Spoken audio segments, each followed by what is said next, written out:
Welcome back to Streamline Entertainment. We're going to get into a follow-up video on Amy, basically Fitzpatrick, a young woman who went missing, a young teen should I say, who went missing in 2004. Let's get straight into this because, like I said, it is a very, very alarming case. Some people think it was another YouTuber who told me to basically put this case out there again as basically she's on it, and I really respect obviously the work she's done on this case as well, but it is bizarre. So I'm just going to go through a video from Morning Crime Time and basically do go and subscribe to them, but it is quite an interesting video on this case. Let's get straight into it. There's so much that had happened over the years with the family. It's sometimes hard to know where to start. Every parent's nightmare that your child could simply vanish off the face of the earth. 15-year-old Amy disappeared in New Year's Day in Mijas near Fuengirola on the Costa del Sol. Today's case brings us to Spain, a beautiful country which lies in the middle of Andorra and Morocco. The people of Spain are known for their easygoing love for life. The country has a great array of foods with fantastic dishes. One that comes to mind is paella. It's a go-to dish when I find myself in Spain. The country has a love for football, with two of the most famous football clubs calling Spain home. They are Barcelona and Real Madrid. When the summer comes, Spain is known for being the most popular destination for a holiday. It's not too far if you live in Europe, and it's nice and relaxing, and it's mostly always sunny in the summer. And sometimes people come from abroad to live here, and that's what happened in this case. In 2004, Amy Fitzpatrick, she moved from Dublin, Ireland to Malaga in Spain, where her mother Audrey, older brother Dean, and her mother's partner David Matt. They came to Spain for a fresh start, in a completely different country, by the sea, with nice weather, and as a bonus, there was better job prospects for David, as he was an estate agent. Spain is a popular destination for Irish citizens.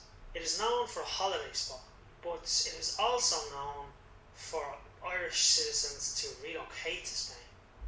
This is not at all out of the ordinary. On New Year's Day in 2008, at around 10 p.m, 15-year-old Amy Fitzpatrick, she left her friend Ashley Rose's house.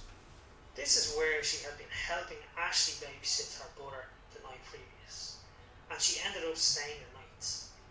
This was in Mijas Costa in the city of Malaga in Spain. This was a residential area, however. This is also a tourist area, with a lot of bars and restaurants dotted around the place. Amy began to walk back to her house in Riviera del Sol, and this walk should only take around 10 minutes door to door. But Amy never made it home that night. This is the path that Amy Fitzpatrick took that night, an unlit, lonely track surrounded by undergrowth. But search teams have found nothing here, no sign of the 15-year-old, and if she has indeed vanished, it's without a trace. I just want to appeal to anyone who may be holding Amy against her will. Please, let my baby Bunton go.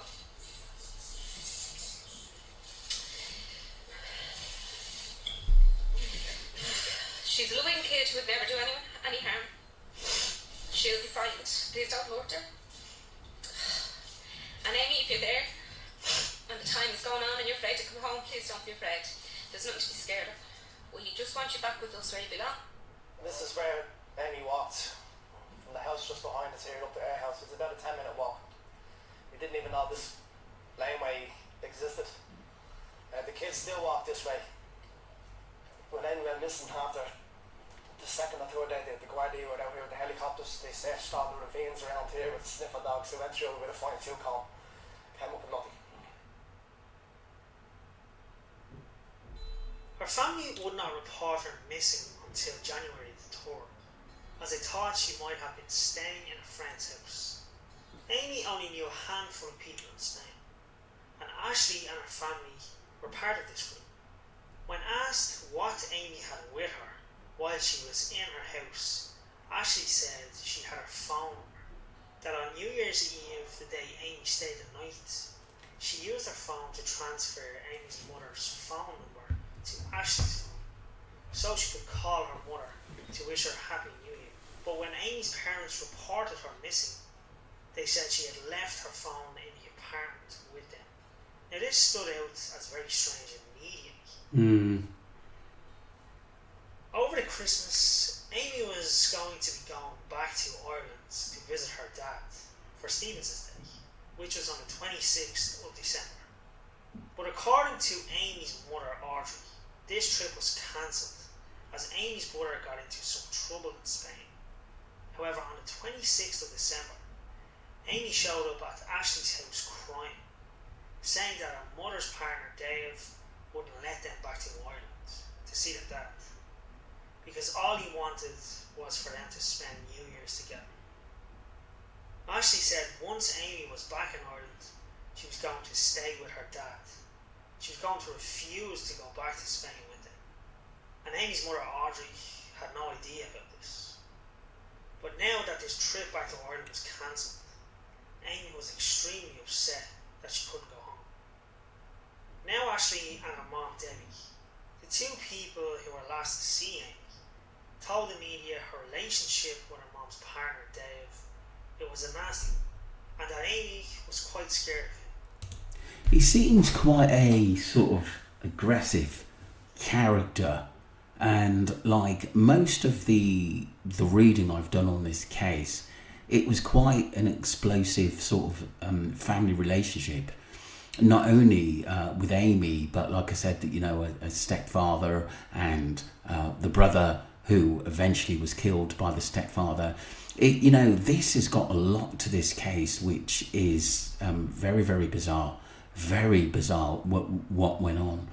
But I do believe there's a possibility that Amy could have confided and do a little bit for gangs in the area, but didn't really know how big it is, and they could have offered her a new life.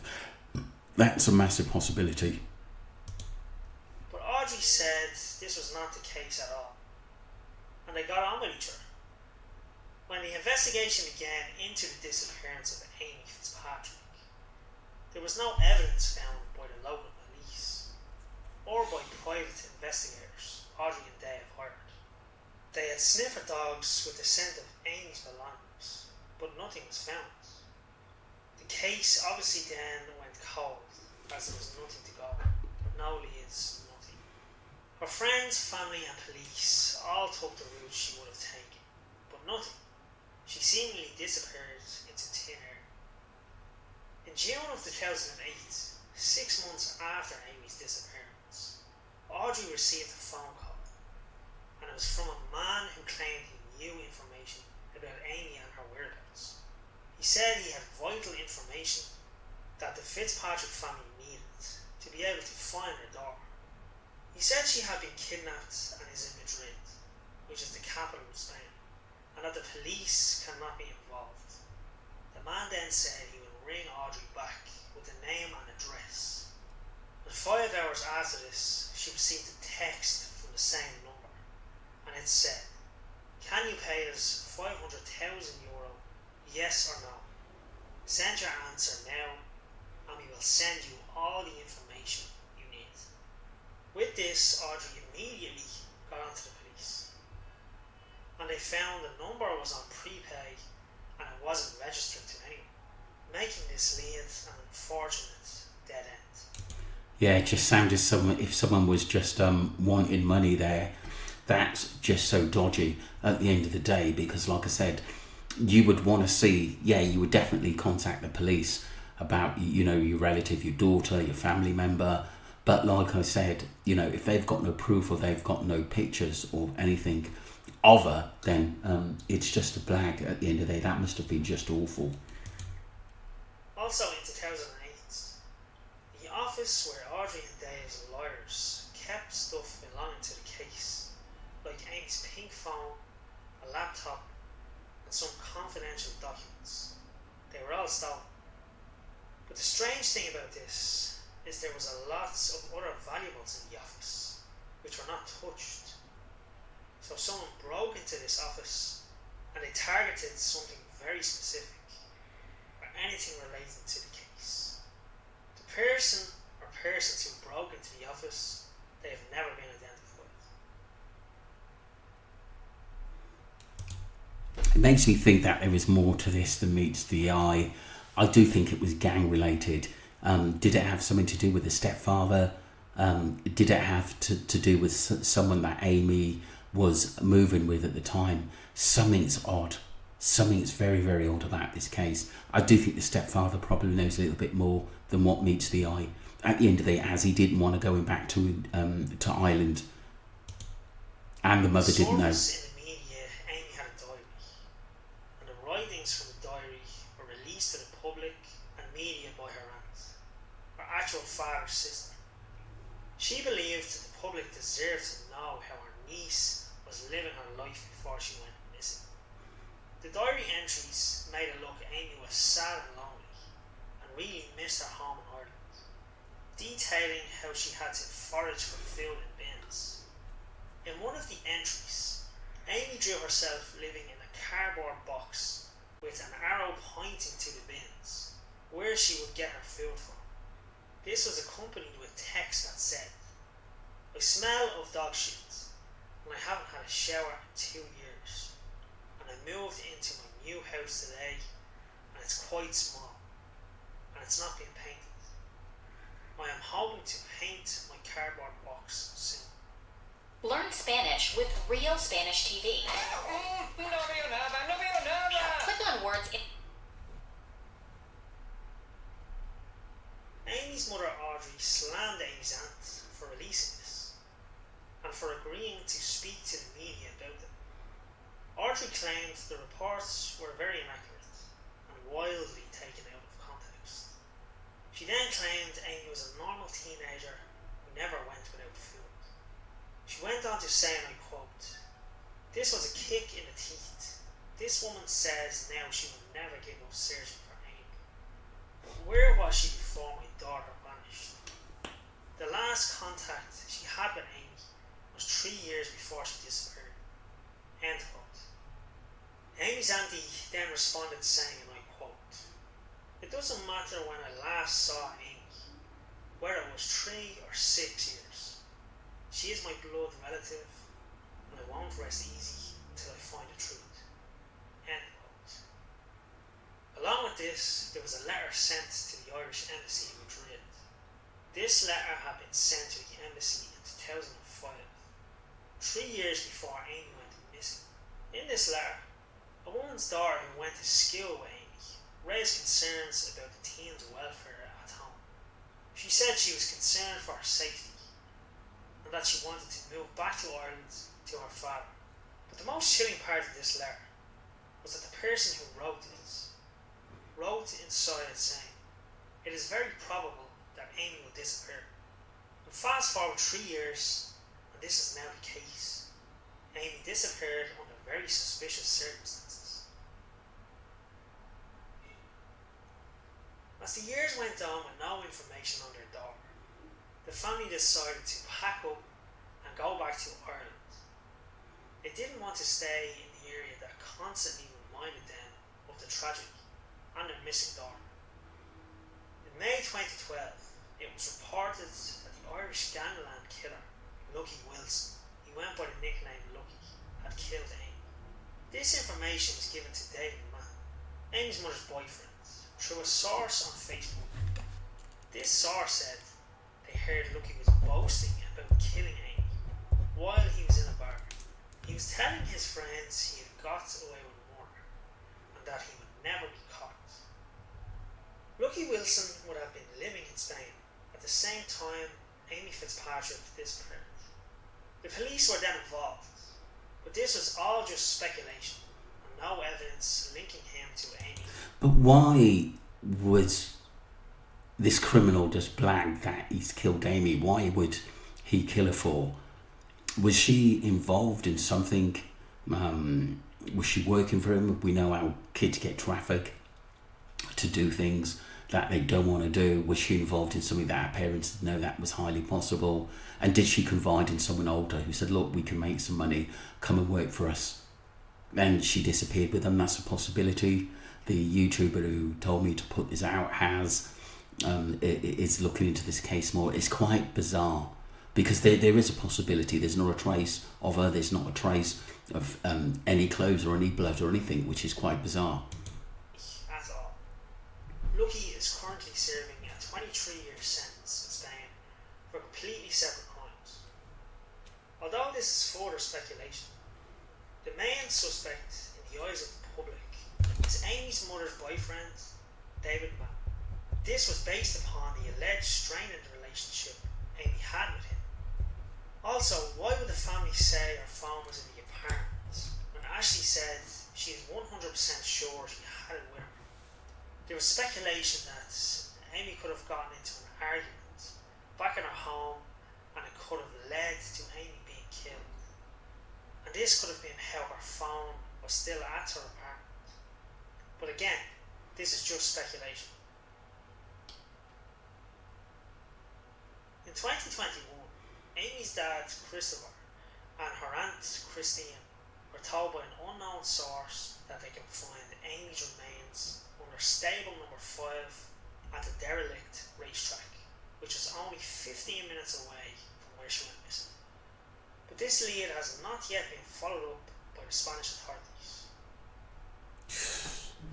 This case is bizarre. Unfortunately, this is all that is known about the disappearance of Amy Fitzpatrick.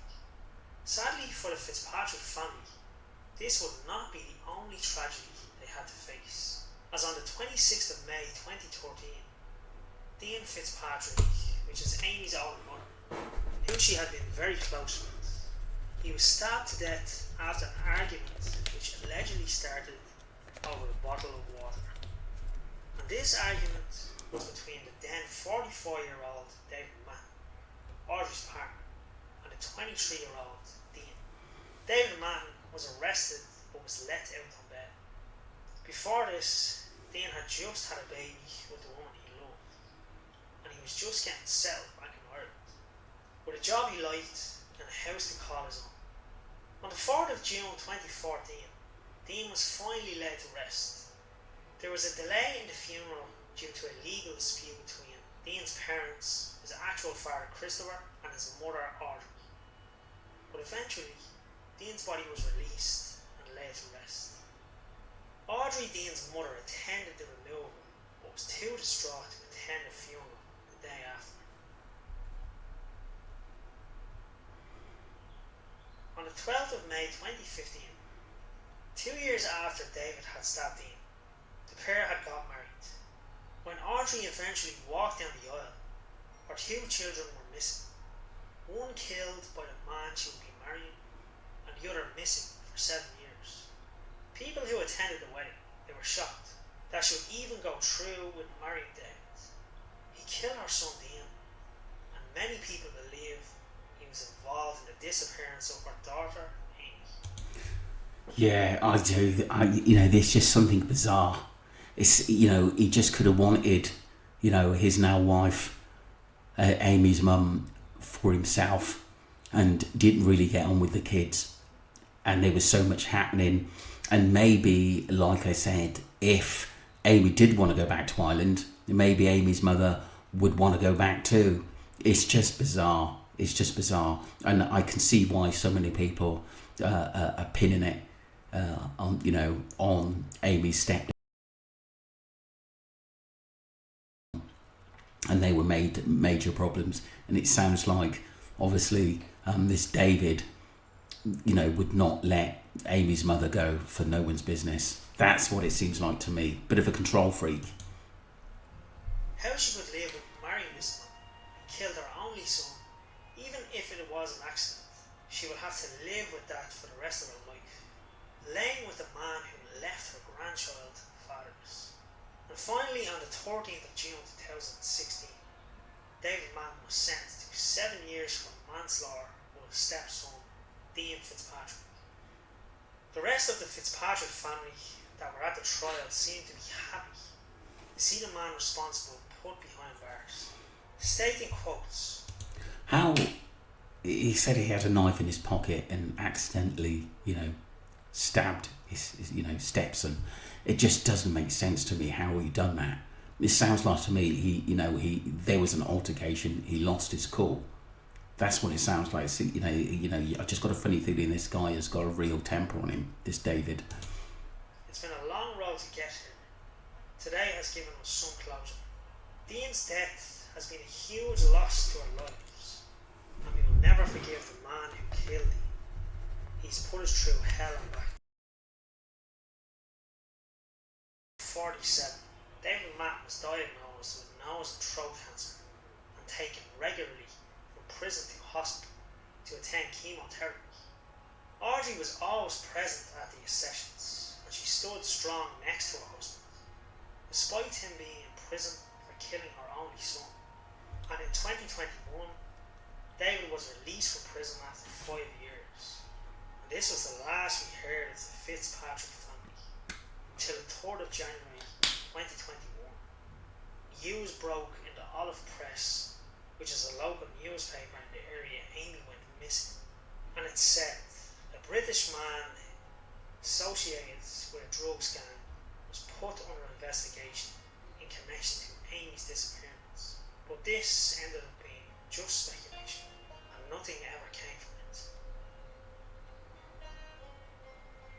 It would have been Amy's 30th birthday in February 2022. The family have called for a cold case review, but the case remains suspended until further information is provided, which will be reviewed before reopening.